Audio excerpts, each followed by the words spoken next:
Anxious for homecoming, Ohio State style. And, had a very productive bye week with our players and recruiting, and off on a +1. We'll practice today and get an extra head start on Rutgers. So I'll answer your questions for you. Front row, Dave. I'm sure you worked on a little bit of everything, but what was the focal point offensively during the bye week, Urban? Well, there's a lot of just logistics of the mechanics, not logistics, but mechanics of the offense. We had a couple foo bars in that crowd that hurt us a little bit. Getting the plays in a little quicker. Just continual development of players. You know, KJ Hill does have an eye ankle sprain. He'll be out for 3 to 4 weeks. He had surgery. We're going to move Terry McLaurin in at H a little bit. And just getting some guy we rested Noah Brown because of his foot. He's still feeling a little bit of a sore foot, and same with Dontre. So just getting guys rested and still growing. Development of the backup offensive line. Brandon Bowen has taken great strides, and we're still not where we need to be behind that. Typical stuff. Dontre's boring to most people, but it's not boring at all. Dontre seemed a little frustrated after the Oklahoma game. He said some stuff on Twitter that he then deleted. He's been dealing with a foot injury. Yeah, Dontre Wilson. I don't know if you saw that. Is that just? Did you see that? Anything or hear anything about that? Do you feel like he's frustrated that he's not getting the ball enough? Is it maybe just because he's injured? I'll find out what it was. Really concern myself with that stuff. I am now that you said it. I gotta find out what was said on Twitter. He must have deleted it fast enough. Fourth row right, Nick. JT's only scrambled a handful of times this entire season. Is that maybe a sign of him being more comfortable in the pocket? JT. Scrambling? He's only done it a handful of times this year. I don't know, he scrambles. He's the best we've ever had as far as it's always, some of them might look like quarterback runs. I mean, he goes back if he sees a slice. It's not, no, he's terrific at getting us into manageable situations and keeping us on schedule. So, how many scrambles you said? I said only a handful. In terms of design runs, I only counted 7 that I thought were Design runs. That I thought were true scrambles. But I wasn't sure. I'd probably say more than that. It might look like BQ run or something. He's just escaping it and get positive yardage. How much leeway do you give him to take off? JT? Yeah. He's got the keys. He's real good at that. Real good at that. Front row left, Mitch. Urban, have any of your players come to you to request that they be able to kneel during the national anthem? And if they had, how would you respond to that? They have not. We've addressed it. Some of the issues going across this country in the summer with the players, and a couple of our coaches spoke. And we certainly respect their rights as a citizen of this great country. So that has not come up to me, and if it does, we'll have a chat about it. Far right over here, Dom. Coach, Earl Bruce apparently is going to adopt the I on Saturday. Just can you talk about, that's quite a feat. There's not very many. Woody did it, John Linder. Just what that means to you and what he means to you. Well, I remember when that conversations were coming up, and not that my vote matters, but obviously I love Coach Bruce. He's like a father to me, and there's bits and pieces, not bits and there's a lot of things that he taught us, myself, this program about right from wrong, no gray area, do things the right way, and toughness, premium placed on education, all the things that I learned from him. So, yeah, it's great. I was very happy for him, and we had dinner the other night. And, it's great fun.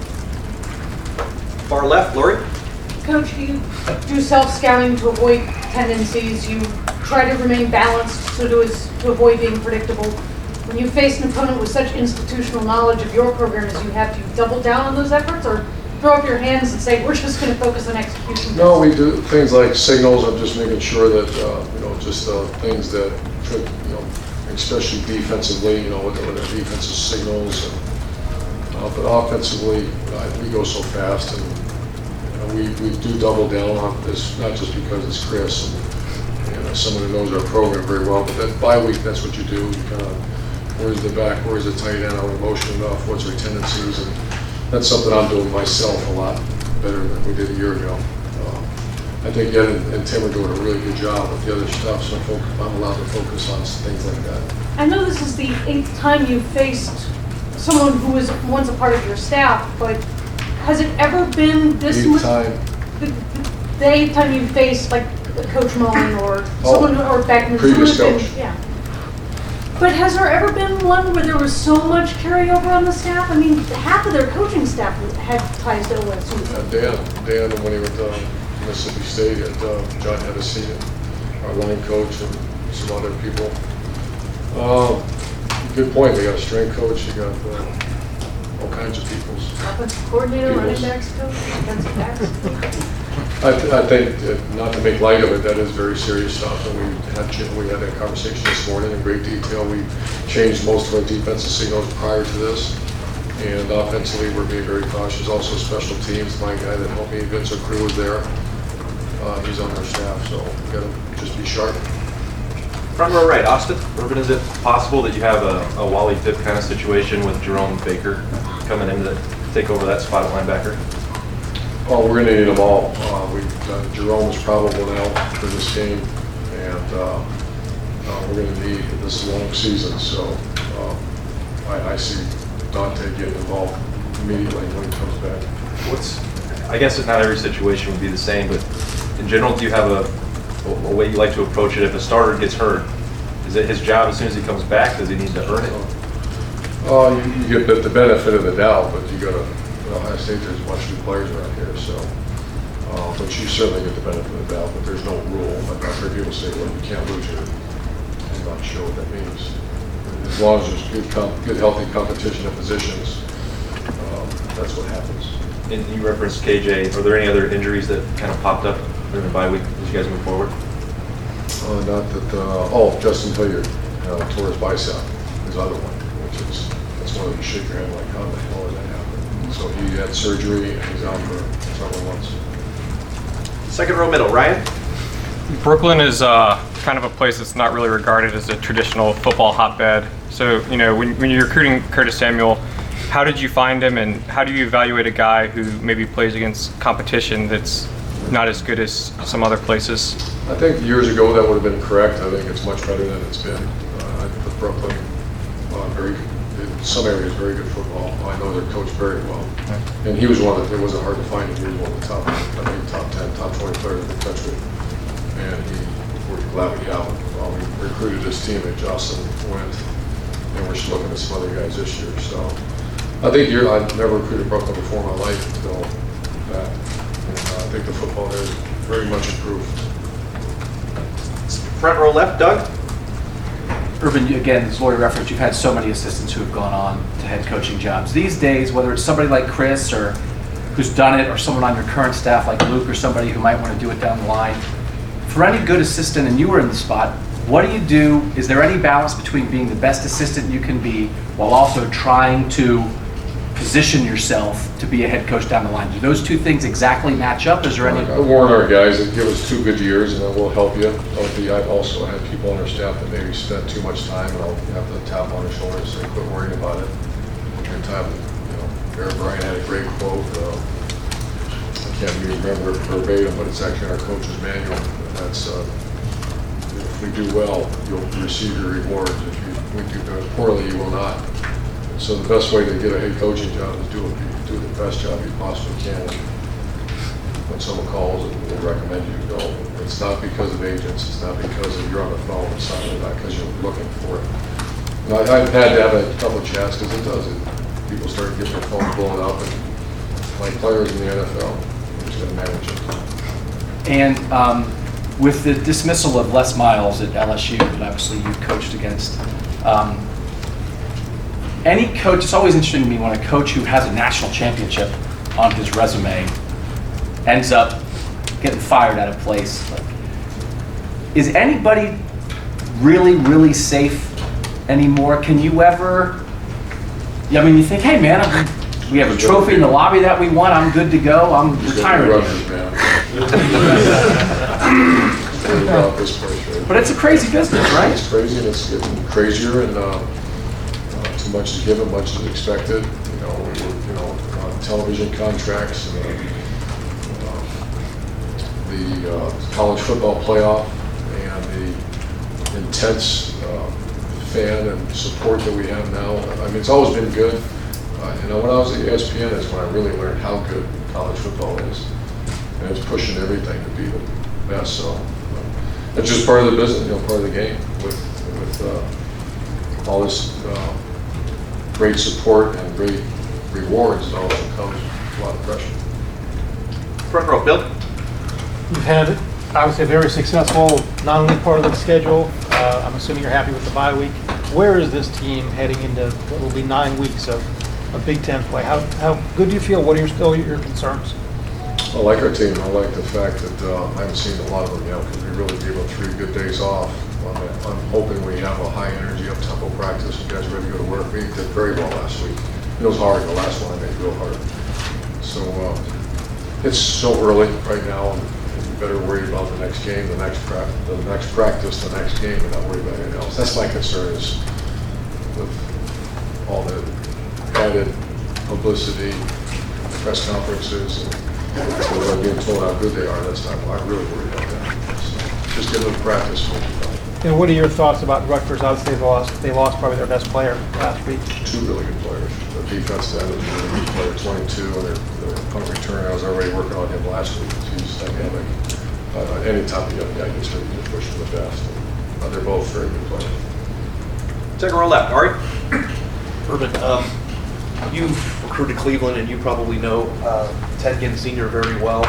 I was just wondering from your vantage point, have you seen another high school program in the country where a message of paying it forward for the kids behind you and the players that are connected to that program have a connection that the way that they do to Glenville, and what's it like to see Chris and Marshawn playing on the same field and looking over each other in the middle of the game? I was actually with Coach Ginn on Friday, and they had an assembly where all the players were, all the entire school in blazers and ties, and looked like $1 million. And I'm just so proud of what Ted's. I first met Coach Ginn 20-some years ago. He was a security guy at Glenville High School. So what he's got one of the greatest hearts. He's personally been involved with many of our players, and he's helped them through some hard times and kept focused. So if you say that doesn't mean there's not other great coaches.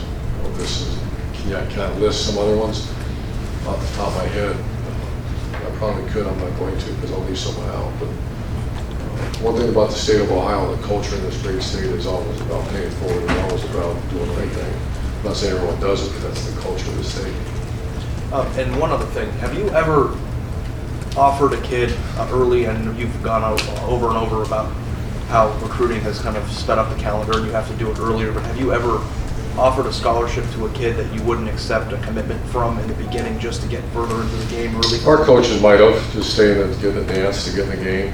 I think this might be a good opportunity. I'm going to send out a letter to people. Hopefully, I keep hearing about this early sign-in period, early access, and let's move everything up. And I still can't believe we're having this conversation. And so we're absolutely opposed to that. Here the reasoning is because there's so many decommitments. What the hell does that? So because 17-year-olds are decommitting, let's give them a legal document so they can't decommit. That's not very smart. The young people have a right to choose where they want to go to school. Period. Let them decommit 100 times. They're 17-year-olds. That's why they're called 17-year-olds. And so I don't understand whether it's lazy, whether it's, I don't understand why this big push. Now they want to move junior, like have official visits in their junior year. There's some kids that don't have ACT scores.